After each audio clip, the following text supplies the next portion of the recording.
आए आपकी जिंदगी में कि अब मेरा जीवन बहुत नरक सा निकल रहा है, बहुत कष्टमय लग रहा है। ये बेलपत्री लेना, इस बेलपत्री के बीच वाले पत्ते पर पीला चंदन लगा लेना।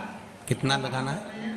बीच वाला जो पत्ता है उस पर पीला चंदन। जब आपको लगे कि मेरा जीवन बहुत कष्टमय है, अब ये रोग, अब ये कष्ट दूर ही नहीं हो रहा, अब ये आए दिन तकलीफ पर तकलीफ बढ़ती जा रही है, आए दिन रोग बीमारी, पैसा घर में बच नहीं रहा, बहुत कष्टमय जीवन है, इसमें लगाओ पीला चंदन बेलपत्री की बीज पत्ती महाराज।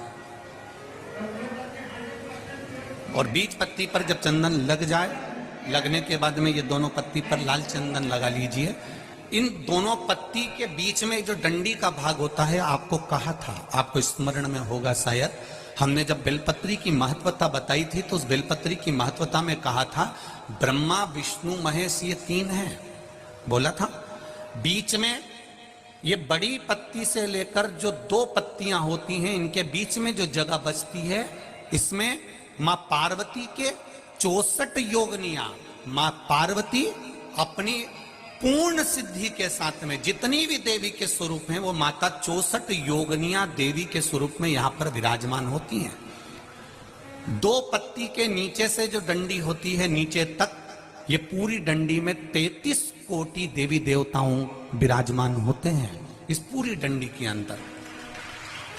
तो ये बीच वाली पत्ती है, ये जो बीच वाली पत्ती का जो भाग होता है, इस पत्ती के भाग में शहद का प्रयोग कर कर, यहां पीला चंदन, लाल चंदन, लाल चंदन, शहद का प्रयोग कर कर, इसी तरह से पकड़कर ये बेलपत्री की जो डंडी है वो अशुक सुंदरी पर जब आप समर्पित करें तो जहां से जल बहता है उस ओर पर इस पत्ती को चढ़ाकर केवल आपके हृदय की बात कहकर देवाधिदेव महादेव से कोई भी शिव जी का मंत्र, पंचाक्षर, नमः शिवाय, षडाक्षर, ओम नमः शिवाय, श्री शिवाय नमस्तुभ्यम, या महामृत्युंजय मंत्र, जो शिव का मंत्र हो आपके पास में, उसको बोलते हुए देवाधिदेव महादेव को धीरे धीरे जल की धार चढ़ाना प्रारंभ करो।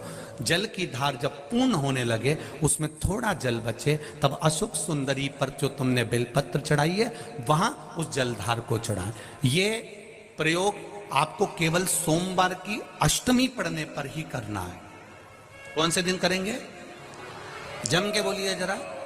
सोमवार की अष्टमी पढ़ने पर यह प्रयोग करें और जल चढ़ाकर बाबा से विनती कर कर उसी बेलपत्र को वापस उठाकर कहीं जलाशय में या किसी पेड़ के नीचे विसर्जन कर दें और एक लोटा जल वहां भी चढ़ा दें। बस निवेदन कर कर आ जाइए, मेरा बाबा 3 माह के अंदर हाथ जरूर पकड़ेगा और आपको दलदल से बाहर निकाल देगा। कांटे वाला धतूरा और उसमें लगने वाला एक पुष्प, धतूरा और धतूरे का पुष्प, छोटा सा पौधा है, ज्यादा बड़ा नहीं है, कांटा लग रहा है, धतूरा लग रहा है, और उसमें भी साधारण धतूरा नहीं, जिस धतूरे के नीचे की डंडी लाल कलर की होती है, अगर वो सोमवार की अष्टमी को देवाधिदेव महादेव को समर्पित करी जाती है तो उसके घर में कभी संपदा की कमी नहीं होती है।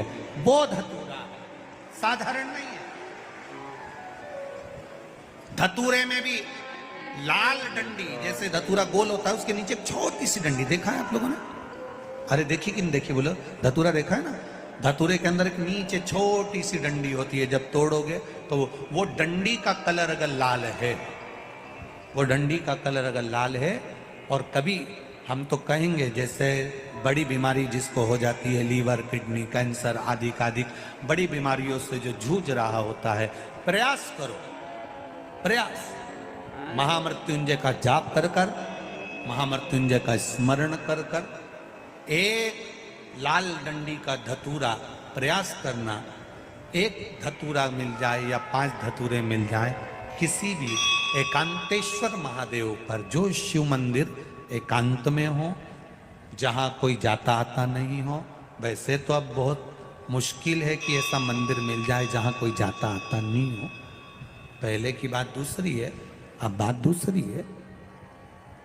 फिर भी कहीं आप रोड पे से निकल रहे हो, एकांतेश्वर महादेव अगर आपका दिख जाए बहुत बीमारियों से ग्रसित हो तो भी महामृत्युंजय जाप का स्मरण कर कर या किसी विद्वत ब्राह्मण जन से महामृत्युंजय मंत्र का जाप कराकर या भगवान शिव के मंत्र का जाप स्वयं कर कर वो भी ना बने तो पंचाक्षर मंत्र नमः शिवाय, षडाक्षर मंत्र ओम नमः शिवाय या श्री शिवाय नमस्तुभ्यम जप कर वो लाल डंडी का धतूरा 5 एकांतेश्वर महादेव को आप समर्पित कर सकते।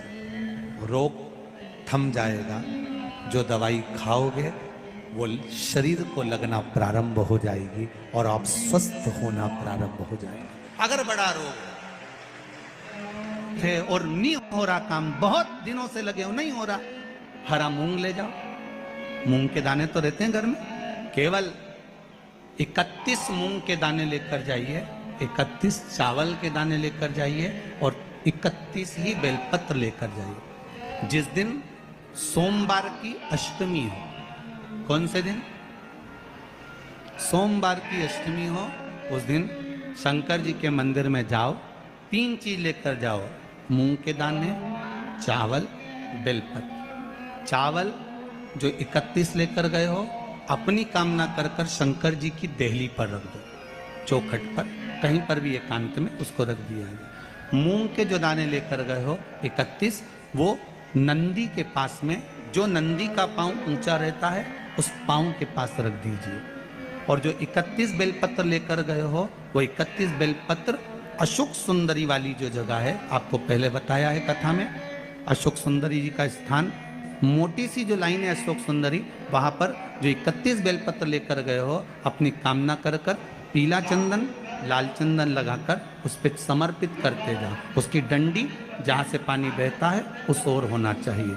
आप निवेदन कर कर देखो, एक सोमवार की अष्टमी पर कर कर देखना, दूसरी सोमवार की अष्टमी आएगी, अपने आप आपका काम हो गया होगा।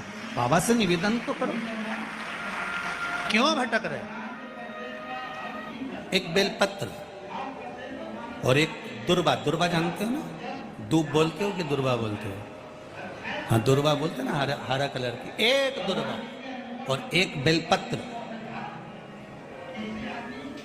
प्रयास करना जिंदगी में एक बार, जिन बेटा बेटी का मंगल विवाह नहीं हुआ हो और जिसको लगता है कि भगवान शादी हो तो ऐसी जगह हो जहां हमारा आदर हो, सम्मान हो, सत्कार हो, जहां लोग हमारा आदर करें, सम्मान करें, सत्कार करें, ऐसी जगह विवाह हो जहां आदर सम्मान मिले। एक दुर्वा, एक बेलपत्र, जो सोमवार की अष्टमी के दिन नंदीश्वर का स्पर्श कराकर, नंदी का स्पर्श कराकर, जलाधारी का स्पर्श कराकर शिवलिंग के ऊपर समर्पित कर देता है, उसको जो वर प्राप्त होता है और घर प्राप्त होता है वह अच्छा ही प्राप्त होता है।